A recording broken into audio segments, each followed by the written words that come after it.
Hello everyone, welcome to EPCC Tejano News. My name is Andres Chavez and today I'm reporting along with Jessica Leal. Stay tuned while we bring you all the news coverage that our EPCC reporters have for you this week. On Friday, our reporter Martin Junio went to the special event Mark Madoff offered for students interested in writing. If you're one of those students, continue watching this special segment. The Fire Technology Program is a program designed to train upcoming firemen on how to be a successful firefighter on the job. The instructors give real-life practice to their students, including burnt cars, house attics, and much more. They also have real fire cars, hands-on training, and uniforms to effectively satisfy course objectives. Earlier this week, I met with one of the fire department instructors to learn more about the program. We have our counselor, Oscar Velasquez, and Maria Elena Favela, or Nena. She does our enrollment for the fire classes. They will have to take some prerequisites in order to get into the certification program, and then they'll proceed all the way into the degree program. We have two different times of certification, one that lasts a year long and also one that lasts a semester long, including they will have to take EMT. Oh, well, you know, the main thing we stress, if you want to be a policeman or a fireman, you have to keep your record clean. So watch your arrest records and don't go off and you know, drive drunk and things like that. Also, not only watch their criminal record and their driving record, but they also got to be in shape. So, you know, they got to work out. It's a physical job. We have a physical class they got to take, which is a prerequisite, along with the health and safety and the fundamentals of fire protection. So those are all prerequisites before they get in. So we invite them out here. As soon as they graduate high school, they can start taking the prerequisite classes and go right up the ladder and get into the program. For more information, contact Instructor Richard Bajena at 915-831-2289. For more information, please contact Elvira Carrizal Dukes at 831-2844. It's April and we're celebrating here at EPCC since it's National Community College Month. That's right, Jessica. Some of our students celebrated by joining other colleges at Dallas. Let's go to our segment, Campus Life, to find out more about this. Hello everyone, my name is Filiberto Arreta. Welcome to Campus Life. This week we are looking for a Student Government Association, a student who compete against other Texas colleges. Let's see how they did. The theme was Ignite to Unite, and that's what our SGA showcased with their talents in poetry, events of the year, video of the year, and many others. The local student government was running for two things, one on the region level, and we ran for president school, which means that we oversee the entire region, one which encompasses about 10 other colleges. And then secondly, on the state level, we were running for vice president school. And vice president school is the position that oversees the entire convention. They put it together. They are the ones that secure the speakers, secure the breakout sessions, what the students are going to learn, and they also obtain the entertainment. So we had a lot of fun. It was 4 days. We got to fly out to Dallas and go see all of the student governments from the whole state of Texas come together. So there was 50 colleges there. We all represent our communities, our schools, and each of our respective community colleges.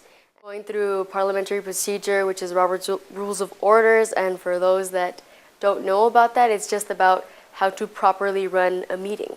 So it was a lot of fun. There was a lot of workshops, things to show us how to grow as leaders, how to grow as a community, things that we can do as a student body. it would have been an awesome position for them to win, but unfortunately, we got beat by another school. Actually, it was a tie.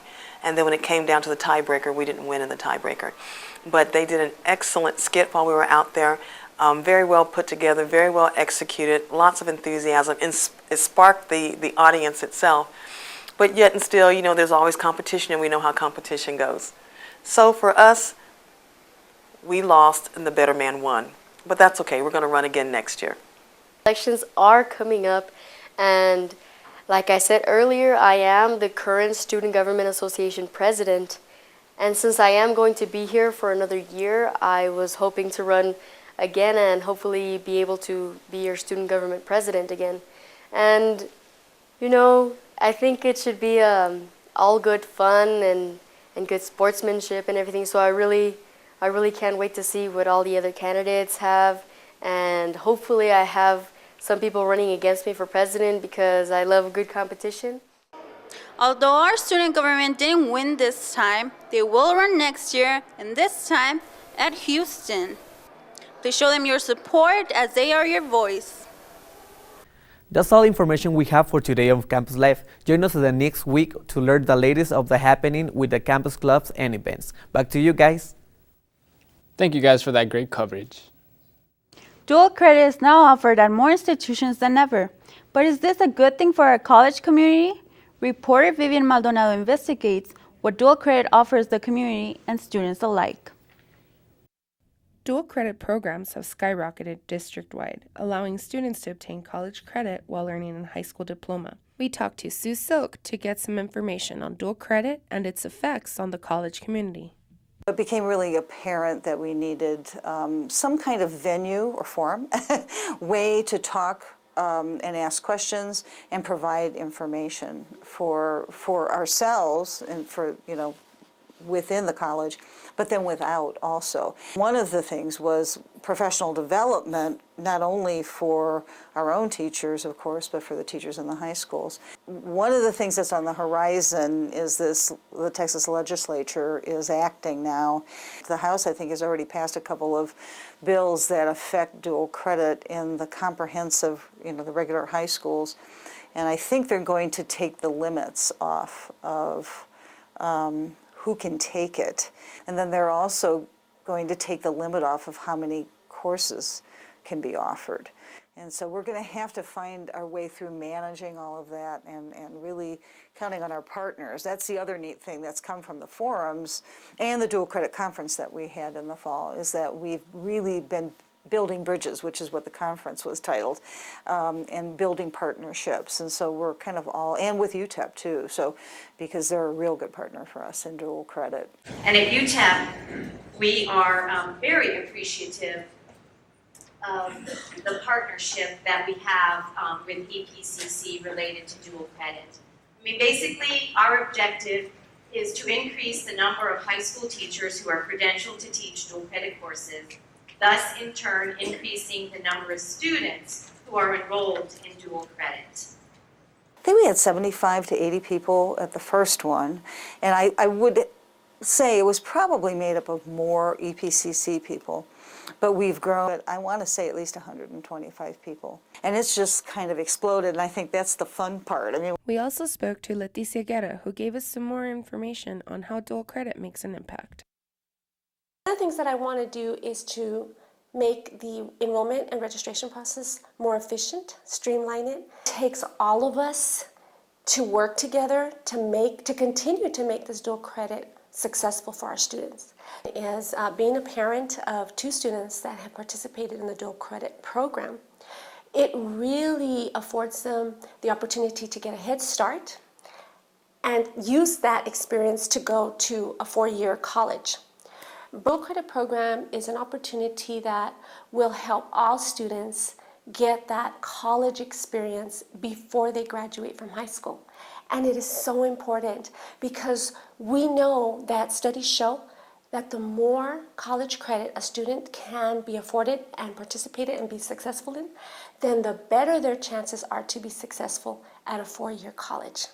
And so for the community, it's phenomenal. And it's really in the direction that we need to continue to move. Bringing you the college news that affects you.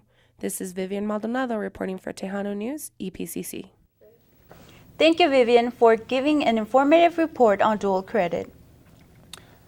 Jessica, did you know that the program of continuing education here at El Paso Community College offers classes on campus and off campus? Our reporter Leslie gives us more details on the subject. The program of continuing education at El Paso Community College offers classes in campus and out of campus, but today we're at an intermediate photography class.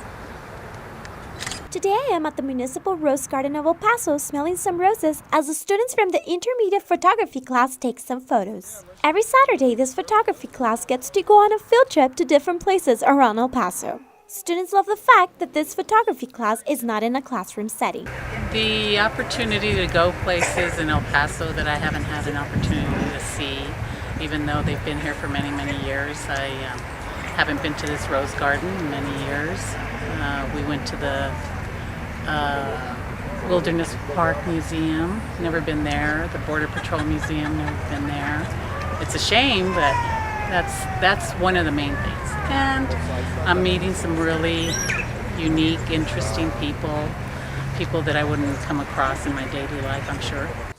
Edward Day is the instructor for this dynamic photography class. He has been teaching for the past 12 years at El Paso Community College.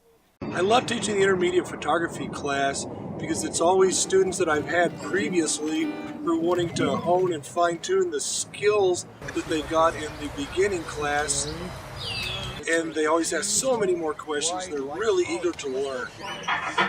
Edward Day is not only a great photographer, but he is also a great professor. I would describe Mr. Edward Day as a photography instructor, being incredibly knowledgeable. He's been in the photography business for a long time. Well, I've learned to take a lot better pictures. I am a hairstylist and a makeup artist, so I need to take really close pictures of it, and I have a notion of what I'm doing. If you would like to enroll next semester for this photography class and increase your knowledge on how to take photos, please call 915-831-7737 or visit www.epcc.edu and search for continuing education. That is all for today. Hope to see you next time. This is Leslie Gonzalez reporting for EPCC Tejano News. Thanks, Leslie. Once again, if you're interested in joining the intermediate photography class, please call 915-472-3062 or visit www.epcc.edu and search for continuing education. Local talent is at the heart of the El Paso music scene, and we want to give our local artists some love. This week, we got to chat with local DJ and producer Andrew Wright Jr. and his life in music.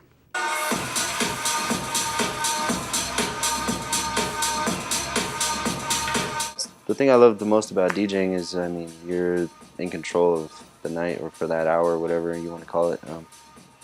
It's totally up to you to make or break yourself at that point. So you either nail it or you totally clear the floor. Lately, it's been harder to get people on the dance floor just because they're so jaded. I guess the crowds here have been more reluctant, I guess, as far as the locals are concerned.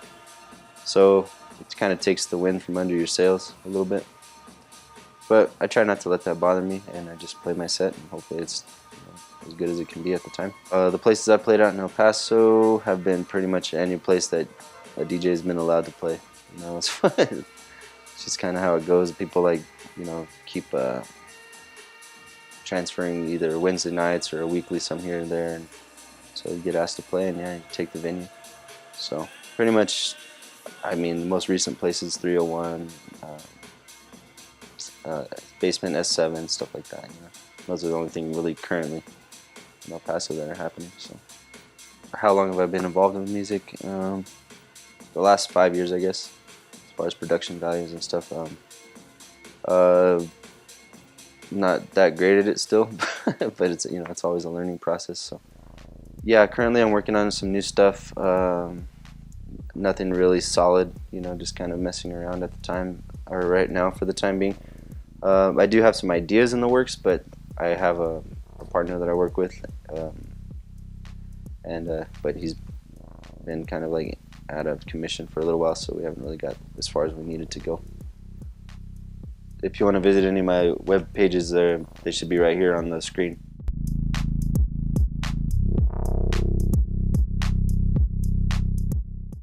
We're lucky to have such talented musicians right here in El Paso. I can't wait to get home and check out more tunes from Def Tech. Community colleges from throughout the Southwest were in attendance at El Paso Community College's ASC Building B for a math conference. The El Paso Community College is hosting the Nomadic Mathematical Associations of America conference this weekend at the ASC Building B. We caught up with one of the organizers at the Trans Mountain campus, Miss Melinda Camarillo. My name is Melinda Camarillo. I'm a math instructor here at the Trans Mountain, and I've actually been here with the college 10 years. And when I first joined 10 years ago, I became a part of the New Mexico Mathematical Association of two-year colleges, and this is the organization that had a conference this weekend. It was also joined with the Mathematical Association of America Southwest section.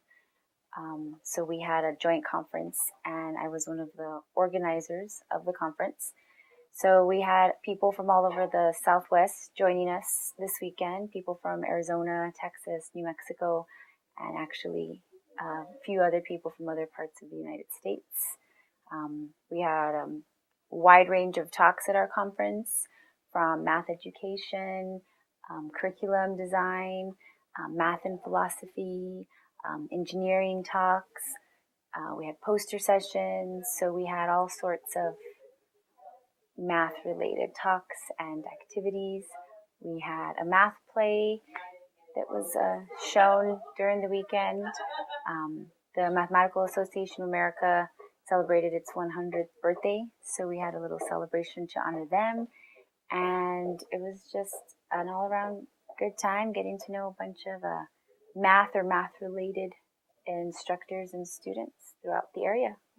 We also caught up with one of the students helping out to organize the event. My name's Amy Stoker. I'm actually a work study here at EPCC. I work for the mathematics department at the Trans Mountain campus.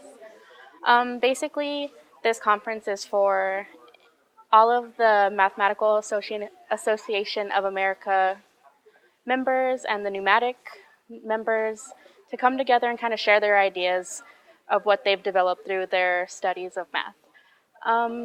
My booth right here is basically for us to share books that the teachers and professors could purchase, and we have a silent auction if they want to purchase it at a lower price.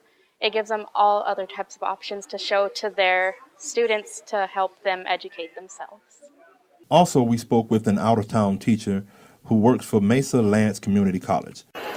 I teach at Mesa Lance Community College in Tucumcari, New Mexico. This is our annual meeting of, it's called the New Mexico Math Association for two-year colleges. Paso Community College happens to be part of the New Mexico Association just because of the region. El Paso is actually closer to most cities in New Mexico than most of the cities in Texas. So we're having our annual conference here in El Paso this year. It also happens to be every 2 years we have a joint meeting with the Math Association of America. Mostly teachers from the community colleges and some four-year universities as well. Some of them have brought students along with them to present some of the things they've been doing as undergraduate research, but somehow they're all involved with education. The math conference was a great event for students as well as for teachers to learn different methods to help their students grow in the future. For the EPCC Tejano News, I'm Ron Turner. Thanks, Ron. And it looks like EPCC did a great job in hosting this year's Mathematical Association of America conference. Thank you, Maria, for that report. If you want any information or just want to make a request to the song, please call 915-831-3251. Andres, you brought us the latest on the EPCC Music Faculty Recital that took place on April 12th at San Christopher Episcopal Church. On Friday, April the 10th, I witnessed firsthand the EPCC Theater Ensemble's premiere of Twelfth Night.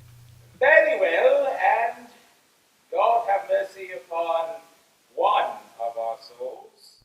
I spoke with one of the actors to see what one can expect. Alcoholism, cross-dressing, fiscal irresponsibility, all the really good stuff that makes good moral American theater. And so it's going to be really funny, and I hope a lot of people come out to see it. Yellow stockings!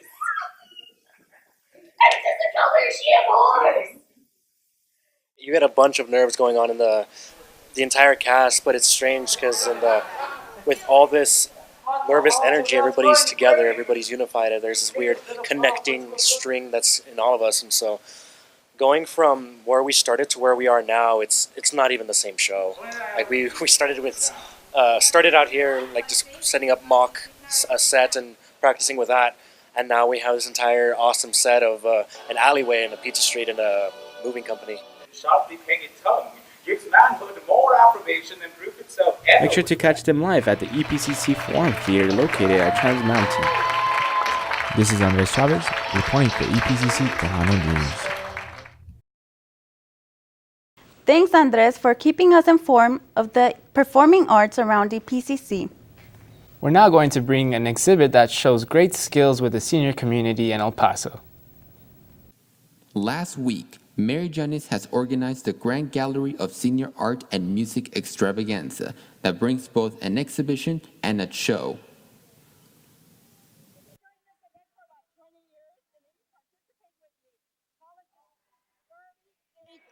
Arts Festival, and that involves all the students of the institution that are in performing arts, in singing, as you can hear, our chorus class. We have art, we have artists, we have a lot of free classes for seniors, and we participate in the Arts Festival, and we're celebrating the arts. That's what we want to do today. There are seniors in both the faculty staff and target audience as they give a lot of different kinds of entertainment. We have about 100 students from different disciplines participating today. Portrait painting students, the acrylics and the oils, China painting. We have the chorus class, the mariachi class, the folklorico class, and we have a lot of different classes. We also have guest singers that are here, seniors that are participating with us in celebration of the arts. And so, I haven't mentioned all of them, but there's about 100. It looks like that everyone had such fun with the show, and it brings such great energy to make this. That does look amazing. I wish my grandparents would sing me a song. Now let's talk about the Spring Arts Festival. We heard that there was a special guest in attendance last weekend on campus. Isabel has more details for us. As part of the Spring Arts Festival, El Paso Community College had a great dance workshop last Saturday with special guest, dance performer Sarah Navarrete. Sarah Navarrete is a contemporary dancer, choreographer, and movement educator. Let's watch what she said about being part of this event. So this event was a way for me to come back to El Paso and kind of represent to some of the community dancers here what it looks like to be a dancer, a teacher in a professional world. It was about training and contemporary dance technique and what I have to offer in that sense, but also in a bigger sense about kind of representing inspiration to them that this is possible. I feel very privileged about being part of this event. I enjoyed it a lot, and I learned a lot of movements, parts of my body that I didn't know how to move. The teacher was so talented, and she was so patient with all of us. We were from different levels, and it was very exciting. Dance is a language, and there's lots of different aesthetics and lots of different techniques and practices and exercises that we're always trying as dancers to kind of absorb so that we can be very versatile and we could be, have a lot of tools with us. And things like this, it's a workshop, and I offer a voice and a language that they might not be used to in their current environment and in their current training that can be beneficial. I just want to thank EPCC and also Christy Mitchell and Rainey Demerson, who kind of brought me here and organized and collaborated with all of this. It's been, it's just been really great to come. I really hope that I can come more. I don't know if we can just kind of continue to build this relationship because I think it's fantastic. And I really appreciate El Paso Community College doing an arts festival because I think that is meaningful for our community. It was great to see how all the dancers really enjoyed. Reporting for Tejano News, Isabel Pizarro. Wow, I really feel like dancing after that. Thank you for your report, Isabel. Andres, are you in a relationship? Ew, what is that? April went around the campus asking the students about relationships, and it seems students are really into this. Hey, EPCC, welcome back. Now it's time to talk about relationships. How far do you go on a first date? On the first date, I think it's just a kiss. I think that'll be it. But yeah, pretty much for the first date, just the kiss at the most. I don't know, like, I don't know, go to the movies or something. That's it. I wouldn't go that far. As far as she wants to go. For a first date, you should only take somebody out to either a movie or a dinner. And you know what? A kiss, maybe a kiss, right? And that's it. Holding hands, kiss, that's it. But no, nothing more than that. Like, I don't like to give them much space to get close to me, and I don't really open myself to them. Do you prefer a short or long relationship, and why? A long one if it's gonna last, and I guess that's gonna be the one I spend my life with if he really wants to be with me that long. No relationship, because then you got to spend money on them. Like I'm ready. I want to settle down, and because you never know, it could be someone that it is for and for your future as well. So I think a long relationship for me. What do you think is the best way to break up with someone? Confronting them for sure. None of that texting stuff. You got to be straight up, like, you know what? I don't like you. I'm sorry. Unfriend them on Facebook, block them on Instagram. Don't favorite them on Twitter no more. Oh God! Face to face. Yeah. It's not working out. I don't really think like there's a good way or an easy way, but just tell them that it doesn't work for you. The best way, I think, go with the cliche, like, oh no, it's not working now, it's not you, it's me. Do you think social media contributes to a separation in a relationship? yes, definitely. I've had a lot of friends where they break up. I ask them why, and it's because of Facebook, Twitter, or I caught her flirting. Yes, because, all these girls get jealous because, oh my God, you like Haley Williams' picture. It's like, okay, but she's famous. I'm never going to go with her, so, cálmela. So, yeah, I think so. Yes, definitely. It's just people need to mind their own business, and if it's personal, keep it to yourself, and don't let everyone in your family and friends know that it's not working out and they're having troubles in your relationship. It's only between you and the person you're dating. That is why I don't have a boyfriend. Less drama. Reporting for EPCC Tejano News, I'm April. Wow, it's not you, it's me. I will apply that phrase to break up with my significant other. As April said, less drama. That's all the information we have for you this week. We hope you enjoyed it. Please don't miss Tejano News next week for more information and interesting coverage. My name is Jessica Leal. And I'm Andres Chavez. We'll see you guys next time here at Tejano News.